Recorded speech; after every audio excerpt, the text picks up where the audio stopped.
with passioned breath does the darkness creep. It is the whisper in the night, the lie upon your sleep. The faithful are everywhere. Perhaps it is time to see if their faith in me is well founded. Hello everybody, welcome back to Dragon Age Inquisition. My name is that Joe guy and my intro is weirdly... Let's go mute our microphone by accident again. Why am I doing that? There's so much this session. And let's go summon the War Council. Tis time. Goodness me. Come on, come on, come on. Here we go.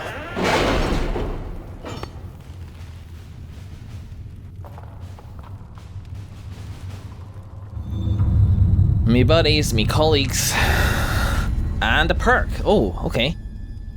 So what did we get so far? We are garnering interest from the capital. You're not pleased? I am not convinced we are prepared for the full scrutiny of Val Royeaux.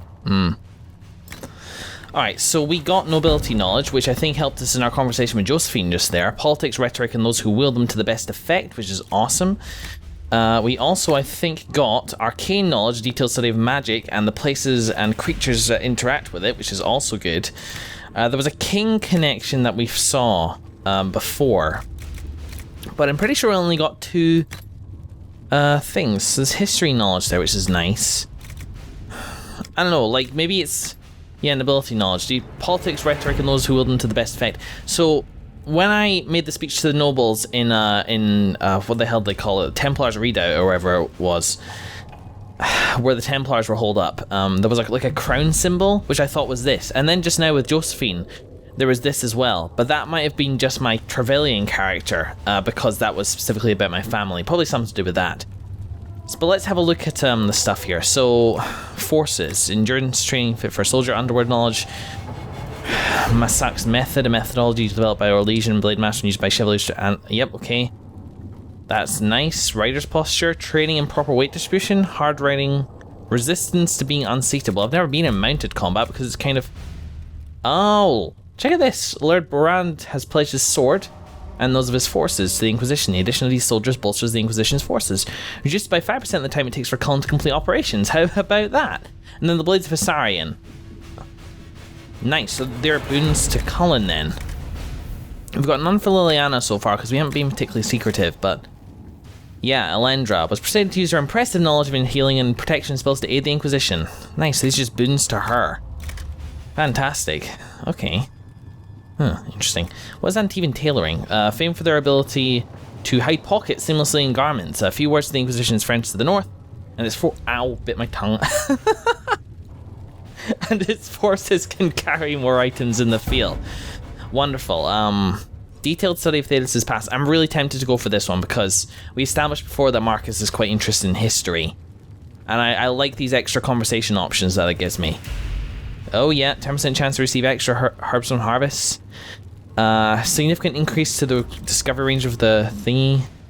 Gain a collection of tier 1 herbs. Very nice. In forces, we got that stuff, which I'm honestly not too interested in. Underworld knowledge doesn't really suit me, but might be something that we get later. Just as our, as our stuff, as our experience grows. Let's see. A carefully crafted reputation, merchants will pay the Inquisition 10% more for items sold to them. That's tempting as well, because until recently I thought I was doing okay for money, but then I bought 3 schematics and now I'm poor again. So, that might be nice to get, particularly early on. And then a 10% discount on their goods. I actually don't know what would be better. Organization's reputation to purchase a shipment of rare and valuable raw materials for crafting. So it's like a one-time boon. And as for the Inquisition itself, got the Antivan tailoring and the tempered glass flasks. You know what? Let's just get the history knowledge. New dialogue options related to history in the Chantry grants an additional 50% XP for each codex entry found. Bueno, bueno. Captain Bueno. Looks like we got some new missions as well. But here we see down over here the breach. Let's check the reports. Interestingly, the runes are Alamari in origin, belonging to the tribes that inhabited Ferelden almost 1,000 years ago. What is of greater interest, however, is that none of the runes translate intelligibly, meaning it is all in code. According to the translators, a reference to the Guardian also indicates an island off the northern coast. Most curious. I will continue translation efforts in the hope we can narrow this down further. We got some gold. Hopefully that was, a good thing. Some coin from Liliana, thank you very much. Not much, though. God, there's a ton of new stuff. What about an Orlais? Okay, Commander Cullen, my husband informs me that I have your Inquisition soldiers to thank for the timely intervention that protected my carriage from an attack by bandits not long ago. The roads are indeed dangerous these days, and as the Duchess of Liddy's, I will do my best to improve their safety. Please convey my gratitude to all who help ensure my safety in these trying times. And we got this ancestral blade of Liddy's, which is very, very nice. So is that something to do with this? Oh, look at this. Well, alright, let's take it from the very top. We've got, wow, so much stuff to do. The Order of the Templars has received a request from Perendale to remove a group of mages who have locked themselves in their former soccer tower. The populace fears what the mages may plan for the city, and given the current disruptions in the Vale, there are real dangers to consider. We do not know the condition of the mages within. For the safety of all involved, we must address the situation before tensions rise further. If we are to honour the faith the Herald placed in our order, we must fulfill our sacred duties. I respectfully request that representatives of the order be given leave to handle the situation. Spirits and Templars. Garneth's action could reflect well on the Inquisition if we let the right people hear of it. So that's really tempting, of course, but I'm tempted to send them on longer tasks, just because, we're going to be starting on something major, and we'll have like an hour or so of playtime today. To do stuff. To the leaders of the Inquisition, the death of so many good souls of the Temple of Sacred Ashes is a tragedy, compounded by the frenzy of posturing that has taken place in the race for Divine Justinian's successor, which is all too frequently uses the University of Orlais as a scapegoat for ills, perceived or real. Considering your recent cowing of these clerics, the University is hoping you might see your way to protecting us from their rhetoric.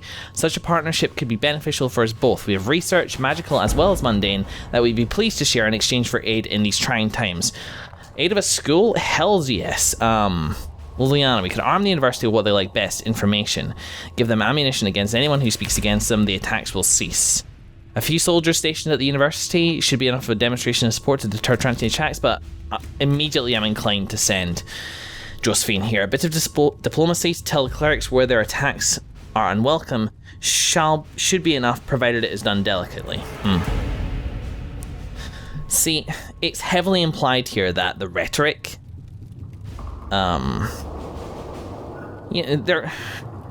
they're fighting with words. We should fight back with words. I'm inclined to send Josephine over there. And there's this as well, but that's really quick, right? No, it's not really quick. So what is this? As I understand, you were the military commander for the Inquisition's venture to Therenfall Redoubt. The safety of the non-combatants who lent their influence to your organization was therefore your responsibility. Okay, my brother, Leontine Ponteval, lost his life in that debacle. I call upon you as a man of supposed honor to answer for his death in a duel to be fought in Val Royeaux at dawn in 1 week's time? We do have a seasoned duelist on staff. I could send her as my second to accept this challenge. The duel must be a move in the game. My agents can find out his agenda and deal with it directly. Yes, inclined as well to send Liliana, because this is very much part of the game. I mean, yes, it is like their brother, which makes this personal, but yeah. We can't have Cullen fighting duels in the street. I believe I know someone who can talk to the Vicomte. Inclined to send Liliana on that. Let's see if we can find something for Cullen to do, and then we'll leave it there. A page from the Travels of a Chantry Scholar lies on the table. This passage is circled. One second.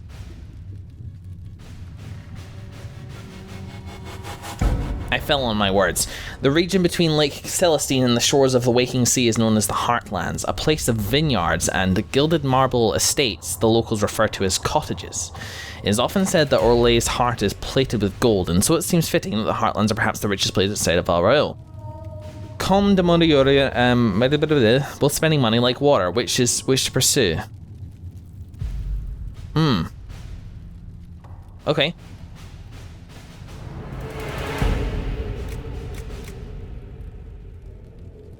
what does this mean?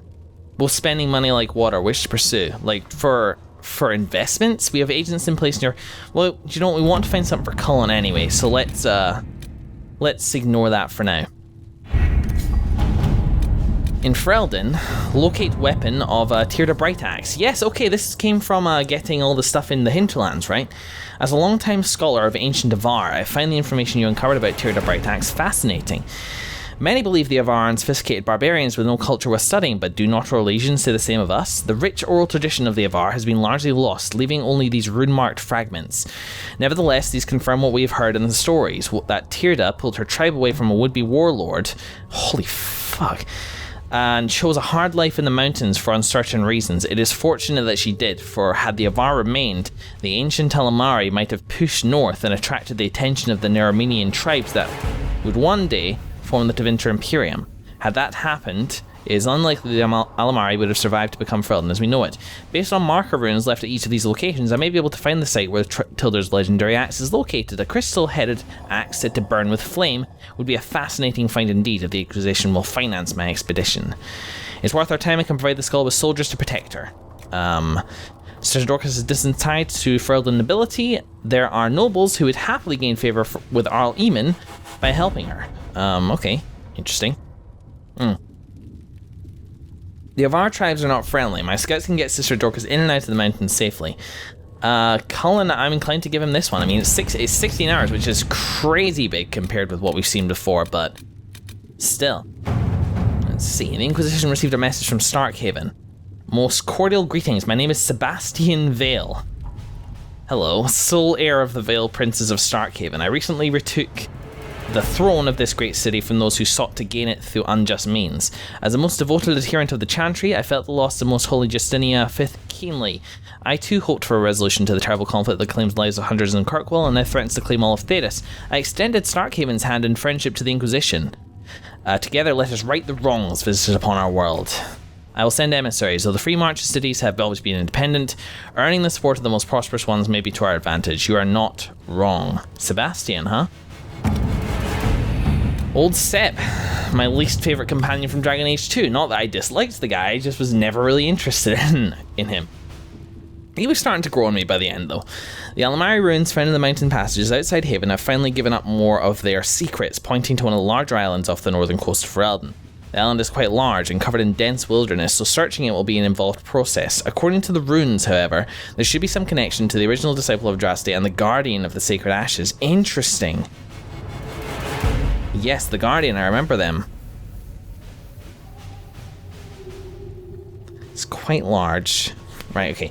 Square stealth. A few skilled agents given enough time to quietly search the islands.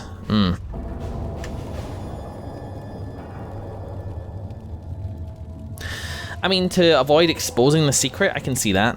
As soon as we show interest in the area, others will follow. So let's go and force and occupy the islands. It's interesting.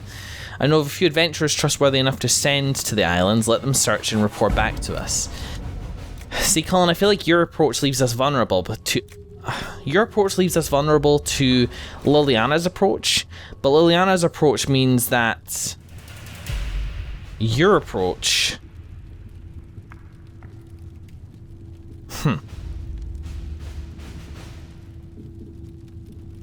Liliana's approach means that your approach may not be necessary because nobody will know. Having said that, I deliberately used Josephine in the last mission, knowing that we were not keeping the information quiet.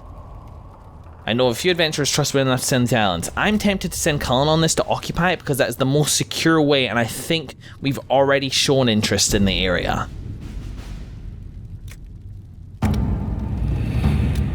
Sometimes these quests won't be connected in that way, but sometimes they will be. I'm aware of that. I've heard it implied by you guys in the comments, plus we're kind of seeing hints of that happening in other quests anyway. How about this one? The Blades of Sarian keep supplies along our shore. Consider them at your disposal. Our former leader increased our caches. Okay, yeah, sure, but we will do that eventually. Alright. So we have a plan. Let's send Cullen to occupy the area.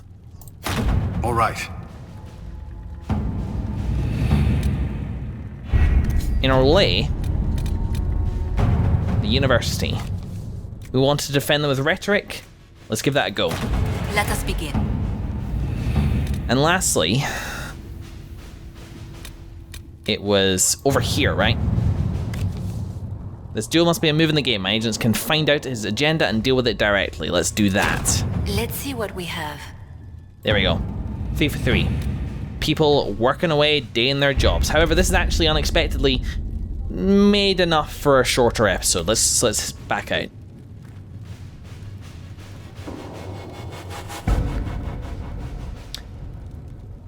When we start on the thing, and we will shortly start on the thing, I want it to be a clear path away. Ancestral Blade of Ladies. Let's check this out just whilst we're here. It's pretty nice. It's a rare sword. Cassandra? Cassandra is currently rocking Templar's First, so actually it's not that good a sword. What about Blackwall? 85 DPS, so it's got all this nice stuff, but honestly it's actually not that good on its own. It does, however, have an Orlesian Officer Longsword Grip, which therefore makes it, you know, nice in its own wee way. Interesting. So, there's a bit of busy work that I want to do, and I'll talk with you guys a little bit about the war table. I'm really glad that you guys like my engagement with the war table. I understand that it's fairly, I don't know myself obviously, but it's fairly common with other Let's Plays to not do the reading that the war table kind of demands, and to try and just get out of the way, maybe because they assume it's boring viewing and they're trying to make it as interesting as possible for the audience. For me, though, I like that it's so fictionally weighted, and I understand also that people find it boring after a little while. But the fact is, it's this whole other facet of the game. Now, you could go in, maybe with a walkthrough, maybe without, and just choose the results. If you had a walkthrough, maybe you choose them based on the rewards that you'll eventually get and knowledge of what comes afterwards. If you don't have a walkthrough, then maybe you just do it based on who has the least time, assuming, and this is a fairly common theme so far, that the person with the least time to complete a mission would be the one who'd be most suited to it. Did I do that right? Yes, I did. Should serve you well. And maybe that's fine. And then after a while, people say, oh my god, the war table is so boring. Well, the fact is, I think that people might be finding it boring for that exact reason, because, yeah, it's really not that good. Thanks, but no thanks. Because you need to engage with the fiction in order to make it enjoyable in the first place. What's a suitable example? It's like playing tennis, but instead of actually playing and enjoying the game, you just skip to getting tennis elbow. It's like you're deliberately... The not fun part is like the clicking of the buttons and sending them on the missions and waiting the time to get the reward. Maybe if you're an MMO player, there's something satisfying about that, but not to me. It's part of the... It's interesting to see what the rewards are, especially bearing in mind the fiction, but the biggest draw for that is the fiction itself, and trying to, based on the fiction, think of the most clever response. Let's go into a quiet room. So yeah, I'm really enjoying it. I'm glad you guys are as well.